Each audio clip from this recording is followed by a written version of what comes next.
Grammar Girl here. I'm Mignon Fogarty, your friendly guide to the English language. Today, we're going to talk about the difference between the words lit and lighted. And then we have the fascinating story, or I should say stories, about the origin of the dollar sign. Have you ever wondered why we have two past tense forms of the verb to light?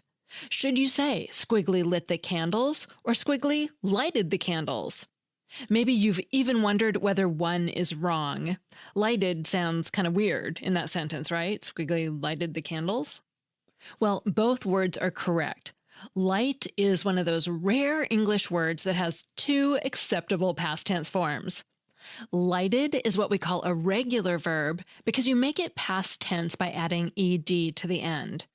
Lit is what we call an irregular verb because you make it past tense by changing the actual spelling. You don't just add ed to the end. So walked, sipped, and lighted are all regular verbs. And ran, drank, and lit are all irregular verbs. In the past, English had a lot more irregular verbs, but over time, many changed form and became regular, making English simpler. But for reasons nobody seems to be able to explain, light took the opposite route. Long ago, people used the irregular verb, saying they lit candles. And for a time, the verb acted like many others and moved toward becoming a regular verb. In other words, people started saying they lighted candles instead of saying they lit candles. But, and this is the thing that makes the verb unusual, around the year 1900, people switched back to using lit as the past tense, and that's still the more common form today. As a verb, lit is currently much more common than lighted in both British and American English. Of course, lit and lighted can also be used as adjectives. For example, you can say you enter a lit hallway or a lighted hallway, but the story here is a little different.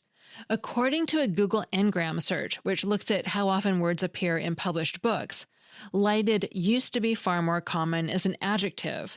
Think of the short story by Ernest Hemingway from 1933 titled A Clean, Well-Lighted Place. But lit became more popular in Britain in the 1960s, and later it also became more popular in the United States around the year 2000. And in both cases, once lit took off, it really took off. As an adjective, it's used more than 3 times as often as lighted in books from both regions. I do wonder how much the fact that lit became a slang term has influenced the charts I'm looking at, as in people saying, that party was lit. But it seems like the spike I'm seeing in Google Ngrams started at least 10 or 15 years before the slang use became widespread. So if you're wondering how you should use these words, the bottom line is that both lit and lighted currently exist as fully acceptable past tense forms of the verb to light and as adjectives. You can use either one. But people do use lit much more often, so it's more likely to sound natural to your readers.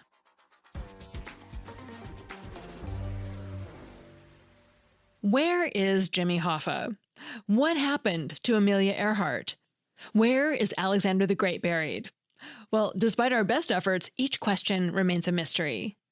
Similarly, the precise origin of the United States dollar sign is, you guessed it, a mystery. And even though almost a dozen theories have been introduced, we're still scratching our heads to figure out how this symbol came into existence. Here's what we do know. This widely used yet curious symbol is known as a hieroglyphic character, or glyph. It's often described as a capital letter S with either 1 or 2 vertical lines or bars running through it. We also know the dollar is today's standard monetary unit in the US, Canada, Australia, New Zealand, and a number of other countries and territories. Given the dollar sign's widespread use, you'd think its history would be well documented. Yet, instead of documentation, numerous speculations have circulated since the late 1700s, when the dollar sign first appeared. If you appreciate a good mystery, you'll enjoy deciding for yourself which of the following 4 stories is most plausible. They even have names: the Pillars of Hercules theory, the Ayn Rand theory, the Pieces of 8 theory, and finally, the Spanish dollar theory. We'll start with some of the sketchiest theories. The Pillars of Hercules story goes all the way back to the late 15th and early 16th centuries, during the reign of King Ferdinand II of Aragon. This is when the peso, the Spanish unit of currency, first appeared. A royal coat of arms was cast upon the coin, and the king later had 2 columns added to the symbol to represent the Pillars of Hercules. The pillars are the 2 high land masses that jut out into the Mediterranean Sea and serve as the entrance to the eastern end of the Strait of Gibraltar. And yes, the northernmost pillar is the famous Rock of Gibraltar. So the design also included a ribbon wrapped around these pillars. We have to go into this much detail because the theory requires a lot of imagination. It asserts that the vertical bars on the US dollar sign reflect the pillars, and the letter S comes from the ribbon. If this explanation seems likely to you, you'll probably be disappointed to learn that little to no credible evidence exists to support it. Without proof, this theory may lead to water, but it certainly doesn't hold water. The next one is called the Ayn Rand theory, after the Russian-born American philosopher and author. In her 1957 best-selling novel Atlas Shrugged, the protagonist remarks, "Incidentally, do you know where that sign comes from?" referring to the dollar sign. The character continues, "It stands for the initials of the United States." Now, the character explains that the U was placed over the S and that over time, the bottom of the U was modified. This resulted in 2 strokes over the S, and voila, the double-stroke version of the dollar sign. Plausible? Perhaps. Provable? Not so much. Although the exact date of the dollar sign's birth isn't known, it's likely that it first appeared before 1776. And if this is true, the symbol would have had to represent the United Colonies of North America, as opposed to the U.S. In other words, Rand's theory of melding the letters U and S is worth considering only if the first occurrence of the dollar sign came after 1776, which is possible, but not likely. And since Atlas Shrugged is fiction, there's also no real reason to believe the story is based on fact.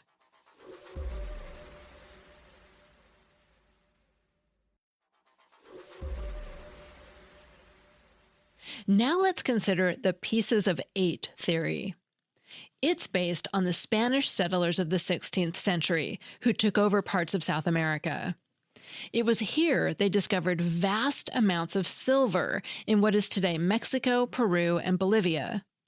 The silver was milled into coins called pesos, as we said, which served as Spain's most common denomination of currency. The assertion is that the dollar sign is simply a stylistic variation of the Arabic numeral 8. Why the number 8, you ask? Well, because the full name of the Spanish dollar, which was worth 8 reales, was peso de ocho real, or pieces of 8. Real is the Spanish word for royal. While this attempt to decipher the mystery of the dollar sign seems reasonable, we have no documentation that shows the numeral 8 was ever used to represent the Spanish dollar. But even though the pieces of 8 theory lacks hard evidence, when first introduced, people ate it up. The next and final position on the dollar sign's history that we'll talk about today is commonly referred to as the Spanish dollar theory. Most consider it to be the one, and it relies on the fact that the Spanish dollar was also known as the silver peso. Not everyone knows this, but following the colony's Declaration of Independence in the latter part of the 18th century, the Continental Congress of the U.S. created a common currency that was based on the Spanish dollar, or peso. And from this common currency, the dollar sign may have emerged, even though we aren't sure exactly how. One study of late 18th and early 19th century manuscripts indicates colonial businessmen began abbreviating the word pesos when referring to Spanish dollars. The abbreviation they used was the capital letter P, accompanied by a superscript S. Then we have a handwritten invoice from 1778 by the American revolutionary financier Oliver Pollock that does show a symbol with a P overlapping an S. Eventually, only the stem of the P remained. The result was an S symbol with a single vertical strike through it. Few people dispute the resemblance between Pollock's handwriting and the dollar sign, a symbol that soon accompanied the U.S. dollar after it was introduced by the Congress Act of 1792 to serve as the common currency. Interesting, yes, but still, little evidence exists to prove such a symbol was in popular use at this time. Such evidence would have suggested Pollock's so-called slip of the hand did, in fact, catch on. Yet, compared to the previous three theories, the Spanish dollar theory sounds pretty good. Could this be the actual origin of the dollar sign? It could be, although it all basically comes down to who knows. Next, before we discuss how to properly use the dollar sign, yes, this symbol has guidelines, let's first circle back to address how the U.S. came to have two versions of the dollar sign. If you recall, one version has a single vertical bar and the other has two. But why two versions? One possible explanation for the single bar version of the dollar sign is that it's a combination of the letters S for Spanish and P for peso. When joined to form a single character, also known as a ligature, it looks just like today's dollar sign with a single stroke. Another similar explanation is that in 1869, the U.S. issued a $1 note that included a large symbol consisting of a U with the right bar overlapping an S. Like the S and P ligature, this too resembles the single bar dollar sign. Either speculation is possible. As for the two-stroke configuration, it may be a design that combines the S for Spanish with two vertical stripes representing the pillars of Hercules mentioned earlier. Or it might stem from a narrow U superimposed on an S that over time omitted the bottom of the U. The result was a double-line dollar sign, which has a catchy ring to it. As far as we know, each dollar sign design is merely a stylistic choice, usually just a typeface variant. If you want a specific dollar sign, most word processing programs allow you to insert a single or double-barred dollar sign as a special character. So you can also select a different typeface to create your desired dollar sign symbol if necessary. Now, as promised, we'll review some useful dollar sign guidelines. In the United States, it's customary to place the dollar sign before the numeric amount, with no space in between. We do this for consistency and to clarify the number has a monetary value. Conversely, in most non-English-speaking European countries, the currency symbol follows the amount, with a space between them. This is also true for French-speaking Canadians, except they omit the space. So in Europe, 8 euros would be written as the numeral 8, followed by a space, and then the euro symbol, which looks like the capital letter C with two horizontal bars running through it. And in the US, we'd write about $8 with a dollar sign followed by the number 8, with no space between them. Now, if you choose to spell out $8, be sure to omit the dollar sign, leaving it in as a common mistake. Like writing ATM machine or please RSVP, the word dollar makes the dollar sign redundant. The same goes for USD, an abbreviation for United States dollars. If you write USD space in the amount, you also leave out the dollar sign. And why would you write USD? Well, it doesn't make much sense if you have an American audience, but if your audience might include Canadians or Australians, for example, the dollar sign becomes ambiguous because they use it for their currency too. Another option is to leave off the D for dollars and write US followed by the dollar sign in the amount with no spaces. And that's it for the dollar sign guidelines. But before signing off, here's a bit of trivia. The dollar sign also has a non-monetary purpose. That's right, it's also used as a symbol to designate a variable in computer coding. Just know that darn innocent-looking symbol is as useful as it is mysterious. One thing's crystal clear, though. If you're betting on a theory, it's probably not worth losing money over. And we have a special treat for Grammarpalooza supporters this week. You'll get a bonus episode tomorrow with some of the other interesting theories about where we get the dollar sign. If you aren't already a supporter, you can sign up on the show listing at Apple Podcasts or through Subtext, and you can learn more about both options at quickanddirtytips.com/bonus. Grammarpaloozians get some nice bonuses and also really help support the show, so thank you. And I hope you enjoy learning about the other dollar sign stories this week. That segment was written by Jim Norina, MFA, who has been writing and editing for more than 35 years. He's the founder and principal editor at typosection.com, an independent editing and writing service. He taught grammar and copy editing intensives and professional proofreading workshops at Media Alliance and served as events coordinator for Bay Area Editors Forum. You can find him on LinkedIn.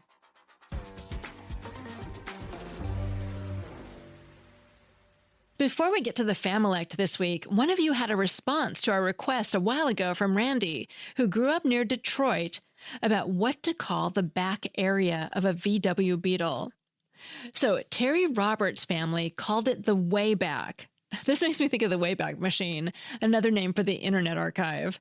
But Terry, who grew up in Ohio, says, quote, "My little brother used to ride back there," unquote. Fun memories. Thanks for writing in, Terry, and I hope Randy is listening. And finally, here's a Familect from Ed. Yes, you wanted Familex this week. My name is Ed Thomas. I'm in Canal Winchester, Ohio, just outside Columbus. Our family always used red up the dishes when we were done with eating in the evening. Nobody could ever tell me where that came from, but that's what we use. I guess it kind of came from ready up or something like that, but it's red up the dishes. Have a good day. Thanks, Ed. This is so interesting because it's actually a regionalism in the United States. There's even a listing in the Oxford English Dictionary, which says it goes all the way back to Old English and was inherited from Germanic. There are words with similar pronunciations in Old Frisian, Old Swedish, Old Icelandic, and more that mean things like to make ready, to clear, to prepare, or to set to order. In English, it's usually spelled with two Ds, R-E-D-D, and people usually talk about redding up something, or very occasionally about redding off or redding out something. But I'm not surprised you thought it was a Familect, because I'd never heard the word before I became Grammar Girl and spent a lot of time talking about language. Merriam-Webster says its use is chiefly dialectical, and use in the U.S. is mostly confined to the North Midland region, which includes your home state of Ohio, as well as parts of some states to the north and west of you. So thanks again, Ed.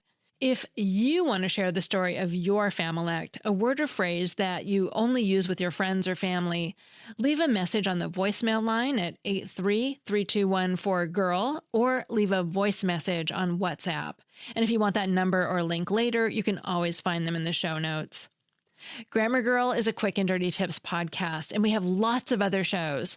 This week, The Savvy Psychologist has a show about gaslighting, and tomorrow, this sounds especially intriguing, the show is about why we overshare and what to do instead. Check it out. Again, that's The Savvy Psychologist. Thanks to Nat Hoops in marketing, Dan Feierabend in audio, Morgan Christianson in advertising, Holly Hutchings in digital operations, and Brannan Goetschius, director of podcasts, who has 40 plants and counting in his small Brooklyn apartment. And I'm Mignon Fogarty, better known as Grammar Girl, and author of the Tip-A-Day book, The Grammar Daily. That's all. Thanks for listening.